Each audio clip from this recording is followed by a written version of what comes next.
Episode 5. Rindu Anu sama Stella. Malam hari di mansion. Stella sedang berbaring di ranjang.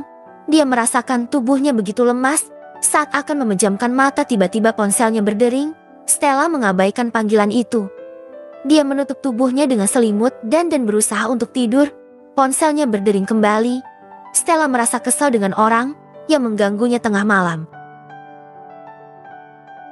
Akhirnya dia meraih HP-nya di nakas. Dia mengernyit ketika mendapati nomor baru yang meneleponnya. Apa ini nomor Vero? Gumam Stella. Dia ingat bahwa pernah menulis nomornya di HP pria itu. Akhirnya dengan sangat malas Stella mengangkat panggilan itu.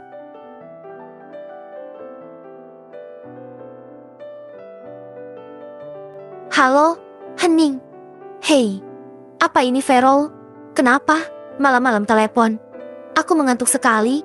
Lebih baik kita bicara besok saja di kampus. Oke, masih hening. Baiklah, selamat malam. Tak.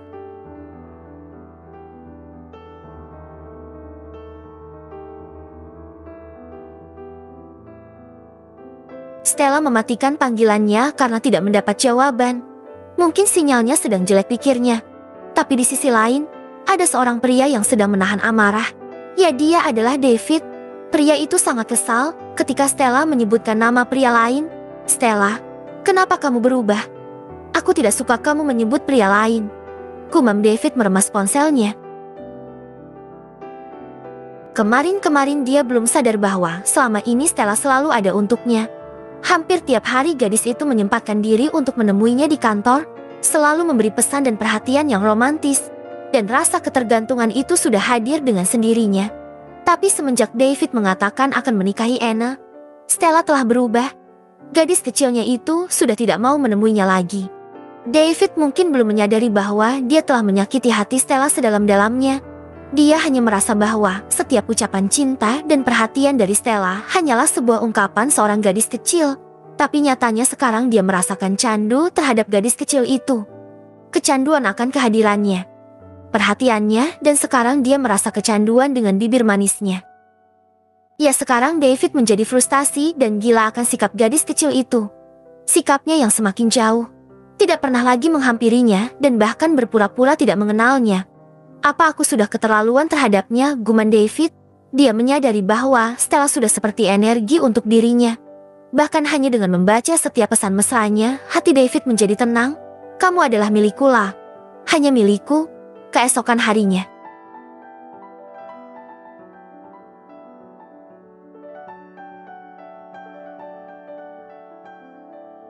Stella merasakan pusing di kepalanya. Badannya menggigil hebat. Sepertinya dia akan terserang batuk karena tenggorokannya sudah merasa sakit dan gatal. Alea yang mendapati salah satu putrinya belum turun juga dan sarapan segera pergi memanggilnya. Dia naik ke lantai atas dan menuju kamar Stella. Lala sayang, apa kamu belum bangun nak? Teriak Alea. Karena tidak mendapatkan jawaban, Alea langsung membuka pintu kamar Stella dan mendapati putrinya itu masih bergelung dengan selimut tebal.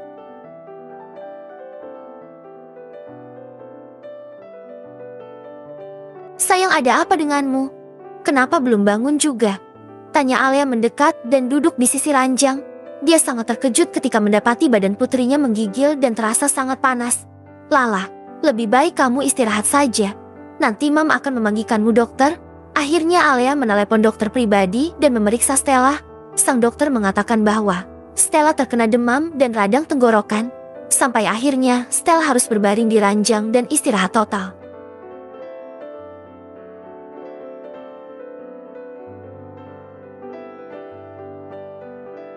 David meminta Marco untuk membawanya ke sebuah toko bunga. Dia langsung turun dari dalam mobil ketika sudah sampai toko tersebut. Marco, tanyakan pada penjualnya apakah dia punya bunga mawar putih yang baru saja dipetik, ucap David. Dia ingin memberikan bunga kesukaan Stella yang masih segar. Marco masuk ke dalam toko itu dan bertanya pada penjual bunga. Tidak beberapa lama Marco membawa sebuket bunga mawar putih segar di tangannya dan memberikannya kepada David.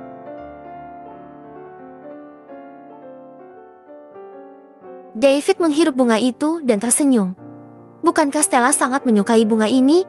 Aku akan memberikannya nangis yang di kampusnya, ucap David. Hahaha bos, apa kamu akan belajar menjadi pria yang romantis? Ejek Marco.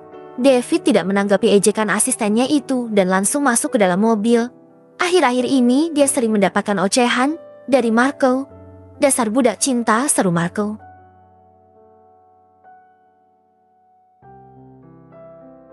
David ingin menaklukkan hati Stella secara perlahan.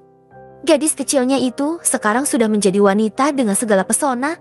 Tentu saja dia tidak ingin kalau Stella didekati banyak pria di kampusnya. Akhirnya Marco melanjutkan mobilnya menuju kantor.